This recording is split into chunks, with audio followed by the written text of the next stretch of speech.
السلام علیکم۔ روزانہ واقعات اور کہانیاں سننے کے لیے اس چینل کو سبسکرائب کریں۔ ایک چور کی کہانی۔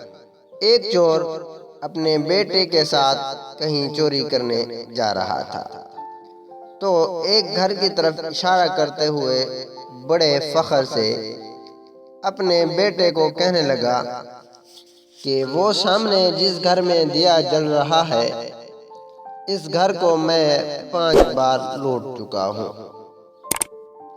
چور کے بیٹے نے کہا کہ ابا جی، آپ نے 5 بار اس گھر کو لوٹا، پھر بھی وہاں دیا جل رہا ہے اور ہمارے گھر میں پھر بھی دیا نہیں جلتا۔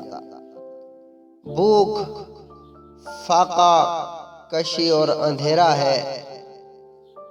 ہاں، یاد رکھیں، حرام ہمیشہ نکل ہی جاتا ہے، کسی بھی صورت میں نکلے مگر نکلتا ضرور ہے۔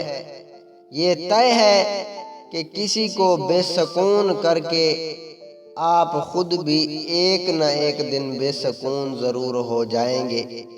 کسی کو دھوکہ دیں گے تو ایک دن وہیں دھوکہ گھوم پھر کر بڑی شدت کے ساتھ واپس آ جائے گا۔ کسی کو تکلیف پہنچائیں گے تو آپ کو بھی اس سے بھی کڑی تکلیف کا سامنا کرنا پڑے گا۔ مکافات عمل کبھی بھی بتا کر نہیں آتا، مگر آتا ضرور ہے، اور اس کی پکڑ اتنی شدید ہوتی ہے کہ انسان کی چیخیں 7ویں آسمان تک جاتی ہیں۔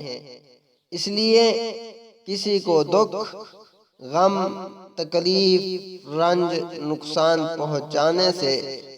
پہنچاتے ہوئے ایک بار اتنا ضرور سوچ لینا کہ تم نے بھی مکافات عمل سے گزرنا ہے۔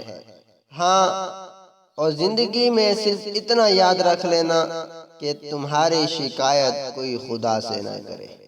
تھینکس۔